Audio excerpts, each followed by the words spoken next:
est à présent à notre collègue, monsieur le sénateur Pierre Medviel pour le groupe Les Indépendants, République et Territoires pour 2 minutes, chers collègues. Merci madame la présidente.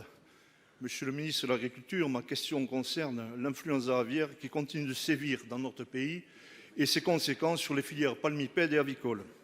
Cette année, d'après l'ANSES, c'est une présence endémique du virus dont est victime la faune sauvage. Alors que les migrations ont à peine débuté, la façade ouest est particulièrement touchée malgré les nouvelles mesures de surveillance inédites. Pensez-vous déjà, monsieur le ministre, à un autre plan plus protecteur?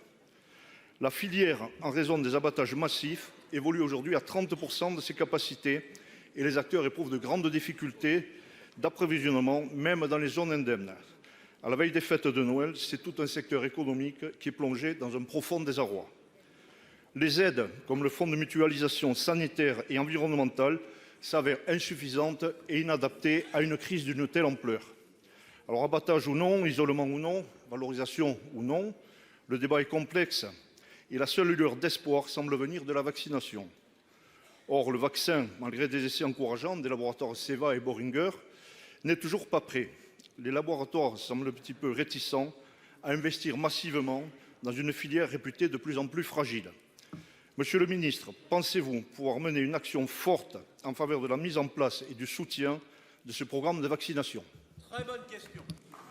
Merci, chers collègues. Et pour vous répondre, monsieur Marc Fesneau, ministre de l'Agriculture et de la Souveraineté alimentaire. Merci madame la présidente, mesdames et messieurs les sénateurs, monsieur le sénateur Medviel, vous m'interrogez sur la question de la grippe aviaire qui est un sujet effectivement de préoccupation et de détresse pour nombre de producteurs compte tenu de l'arrivée d'une deuxième vague épidémique puissante comme celle que nous avons connue en 2022. D'abord, vous dire des éléments sur les mesures de gestion qui ont été prises.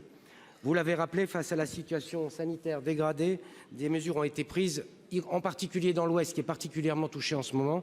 Elles ont été regardées avec l'ensemble des filières que je remercie du travail de collaboration qui est le nôtre sur ces questions qui sont des questions difficiles. Ici, nous avons besoin de renforcer des mesures. Parfois, nous avons besoin et nous pouvons les alléger. Nous le faisons à chaque fois que c'est possible. C'est une concertation qui est ajustée chaque semaine pour faire en sorte de faire face à la difficulté des filières. Deuxième élément, vous avez parlé de la question des indemnisations.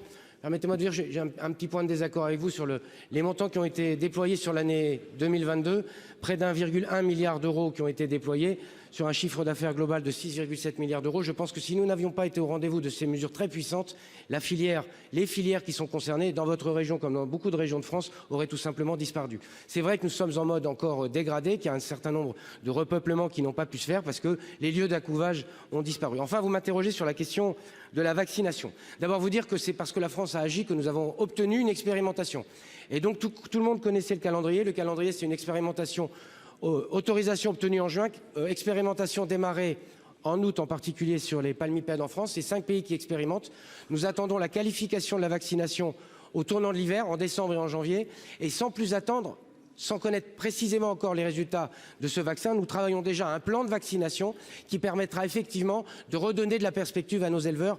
Gérer l'urgence, réfléchir au moyen et long terme, c'est bien ce que nous avons à faire. Et ça permettra aussi que les laboratoires qui seront chargés de produire ce vaccin puissent se mettre en situation de le faire dans des conditions de délai qui soient raisonnables pour la saison, évidemment, 2023. Et donc on est à l'œuvre sur l'urgence et aussi sur le moyen long terme. La vaccination étant l'un des moyens, mais pas le seul, vous le savez aussi bien que moi. Merci, monsieur le sénateur.